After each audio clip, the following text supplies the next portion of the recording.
Welcome back to my YouTube channel guys. आज मैं explain करने वाली हूँ कैशबैक मूवी को।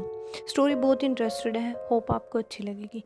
बेसिकली इस मूवी में एक आर्टिस्ट को दिखाते हैं जिसका नाम बैन था और उसकी गर्लफ्रेंड ने उसको धोखा दिया था।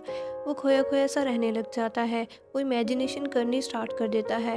धीरे धीरे उसकी इमेजिनेशन पावर इतनी स्ट्रॉन्ग हो जाती है कि वो किसी को भी फ्रीज कर सकता था। इसका इस्तेमाल वो लड़कियों के कपड़े उतारने और स्केच बनाने में करता था। तो मूवी के स्टार्ट में हम एक आर्ट क्लास को देखते हैं। इस क्लास में कुछ स्टूडेंट एक नेक्ड आदमी की स्केच बना रहे थे। उसी क्लास में हम बैन को देखते हैं, वो उदास लग रहा था और उसकी आईब्रो में एक बैंडेज था। फिर हम देखते हैं कि ये चोट उसकी गर्लफ्रेंड सूजी की वजह से थी और उसने बैन से ब्रेकअप कर लिया था। इसकी वजह से वो अपसेट और काम में ध्यान नहीं देता था। ब्रेकअप की वजह से डिप्रेस्ड हो जाने के कारण उसे इंसोमिनिया की बीमारी लग जाती है। वो सारी रात तक जागता रहता था। फिर एक दिन वो सुपर मार्केट में कुछ खरीदने जाता है। उसे स्टोर में नाइट शिफ्ट की जॉब का ऐड दिखता है। रात भर जागने के कारण वो उस जॉब को ज्वाइन कर लेता है। उस स्टोर में 4 और लोग काम करते थे, जिनमें से एक लड़की थी जिसका नाम था शैरन। बैन जब शैरन को देखता है तो वो उसे पसंद करने लगता है। शैरन को भी बैन पसंद आने लगता है। इसके अलावा 2 और लड़के नाइट शिफ्ट में काम करते थे जिनके नाम थे मैट और बैरी। वो दोनों शरारती होने की वजह से स्टोर में आने वाली औरतों के बैग में ट्रैम्बलर डाल देते थे जो लड़कियां ब्लेजर्स के लिए यूज करती हैं। बाद में जब वो काउंटर पर आती तो वो उन्हें ऐसे देखते जैसे कह रहे हों, हमारे होते हुए इन सब का क्या करोगे। फिर भी कुछ कस्टमर ये सब चीजें खरीद लेते थे। बैन के दिन भी शैरन के साथ टाइम स्पेंड करने में अच्छे गुजरने लगे थे। शैरन के ना होने पर बैन बोर हो जाता था, इसीलिए वो इमेजिन करने लग जाता है। वो इमेजिन करता है कि वो टाइम को रोक सकता है। असल में ऐसा ही होने लग जाता है। वो चीज़ जहाँ पर थी वहीं पर फ्रीज होने लग जाती है और बैन उनके साथ कुछ भी कर सकता है। वो जा रहा होता है, तभी वो एक लड़की की तरफ अट्रैक्ट होने लग जाता है। वो उस लड़की को नेक्ड करके उसकी ड्राइंग बनाने लग जाता है। वो हर एक बॉडी पार्ट को अच्छी तरह से स्केच करता है। फिर वहाँ आई हर एक लड़की को नेक्ड करके उसकी स्केच बनाने लग जाता है। उसके बाद वो देखता है कि उसका बॉस भी फ्रीज हो चुका था। वो उसे ले जाकर दूध के डब्बे के सामने खड़ा कर देता है। फिर वो स्टोर से बाहर आता है और फिर से टाइम को अनफ्रीज कर देता है। फिर हमें बैन का बचपन दिखाया जाता है, जिससे हमें पता चलता है कि वो इतना फीमेल बॉडी के लिए अट्रैक्टिव क्यों था। दरअसल जब वो छोटा था तो उसके घर में एक लड़की रहा करती थी जो हमेशा अपने कमरे से बाहर जाते टाइम नेक्ड हुआ करती थी। बैन का रूम उस लड़की के बिल्कुल ही सामने था। वो उसे नेक्ड वॉक करते हुए देखा करता था और इस सीन को एंजॉय भी करता था। फिर जब वो स्कूल में था तो बैन और उसका दोस्त शॉन और उस एरिया के दूसरे लड़के एक हाई स्कूल की लड़की के पास जाया करते थे। जो लड़की पैसे लेती थी और दूसरों को अपने प्राइवेट पार्ट दिखाया करती थी। इस लड़की का नाम निटालिया था। बैन और शॉन भी अक्सर उस लड़की को अपनी पॉकेट मनी दिया करते थे और वो पैसे लेकर अपनी नेक बॉडी उनको दिखाया करती थी। एक बार तो वो दोनों हद ही कर देते हैं। जब वो दोनों शॉन के घर पे थे तो उनके पास एक अडल्ट मैगजीन थी जो शॉन की मोम की थी। वह दोनों उस मैगजीन को पढ़ रहे थे कि तभी शॉन की मोम आ जाती है। ये देखकर वो दोनों वहाँ से भागते हैं और मैगजीन को वहीं छोड़ देते हैं। जब शॉन की मोम उनको पनिश करती है तो वो देखती है कि उन दोनों के पेनिस इरेक्टेड थे। तो वो दोनों अपने शोल्डर्स को ऐसे हिलाते हैं जैसे कि उन्हें पता ही न हो कि ये इरेक्शन कहाँ से आई है। फिर एक दिन बैन और उसके साथी अपने बॉस के यहाँ पर फुटबॉल मैच खेलने के लिए जाते हैं। मैचेस को सीरियसली खेलने के बावजूद भी वो सारे मैचेस को हार रहे थे। तभी ओपोनेंट टीम का एक प्लेयर बॉल को किक करता है जो सीधे जाकर बैन के बॉस एलन के मुंह पे लगती है। इसी समय बैन टाइम को रोक देता है क्योंकि वो बार बार हारने के कारण बुरा फील कर रहा था। फिर वो रेस्टरूम में जाता है और जूस पीने लग जाता है। तभी उसे कोई चीज़ हिलती हुई महसूस होती है।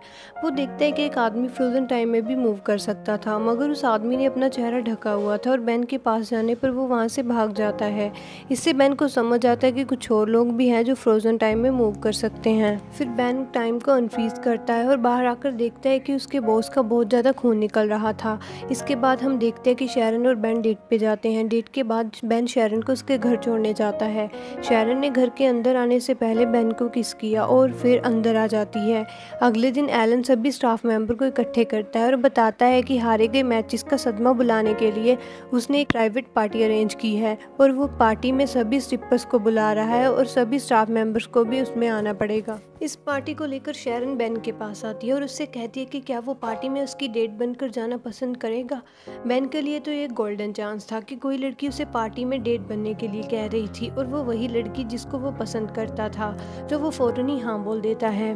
दूसरी तरफ हम देखते हैं कि मैट और सीफन एक नई शरारत करते हैं। वो बहुत बड़ी कंपनी की रेफरेंस से बैन को कॉल करते हैं और बताते हैं कि उसे एक जॉब के लिए अपॉइंट किया गया है।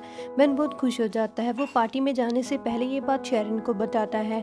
फिर वो दोनों एक साथ पार्टी में गए और देखा कि वहाँ पर और भी बहुत सारे लोग पार्टी में इन्वाइटेड थे और एलन ने वहाँ पर स्ट्रिपर्स को भी बुलाया था। मगर बेन के लिए प्रॉब्लम खड़ी हो जाती है क्योंकि वो स्ट्रिपर को जानता था। वो वही लड़की नटालिया थी जो लड़कों से पैसे लेकर उन्हें अपने प्राइवेट पार्ट दिखाया करती थी और बेन भी उसके पास अक्सर जाया करता था। इसलिए वो नटालिया को देखकर थोड़ा घबरा जाता है कि कहीं वो शेरन को बता ना दे, मगर वो ऐसा कुछ भी नहीं करती। इसके बाद बेन देखता है कि उसकी एक्स गर्लफ्रेंड सूजी भी इसी पार्टी में आई थी।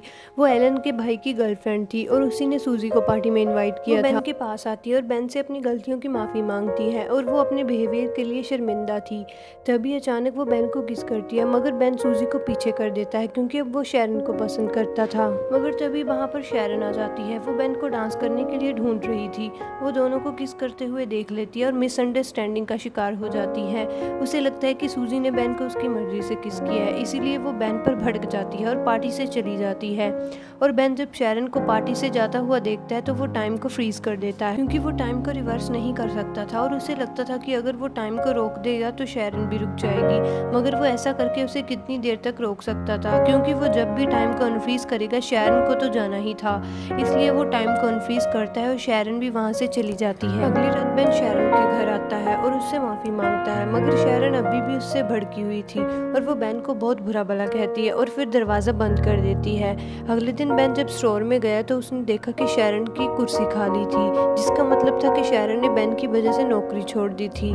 बेन फिर से अकेला रह गया था, मगर अब वक्त था कि वो आर्ट गैलरी जाता। वो अपनी सारी पेंटिंग्स लेकर आर्ट गैलरी जाता है और उसके पास एक फेक लेटर भी था जो मैट और बैरी ने उसे दिया था, मगर वो समझा था कि वो लेटर असली है। इसलिए वो लेटर वो एचओडी को दिखाता है। वो आदमी बेन को बताता है कि किसी ने उसके साथ शरारत की है, मगर क्योंकि तुम यहाँ आ ही गई हो तो क्यों ना तुम्हारी पेंटिंग्स एक बार देख ली जाए। बेन अपनी पेंटिंग्स दिखाता है तो आर्ट गैलरी का ओनर उससे बहुत ज़्यादा इम्प्रेस होता है और उसके साथ ही उसकी पेंटिंग्स के लिए वो एक एग्जीबिशन अरेंज करवाता है। बेन कहता है कि शेरन भी उसके एग्जीबिशन में आकर उसकी आर्ट देखे, इसलिए वो शेरन को भी एक इन्विटेशन भिजवा देता है।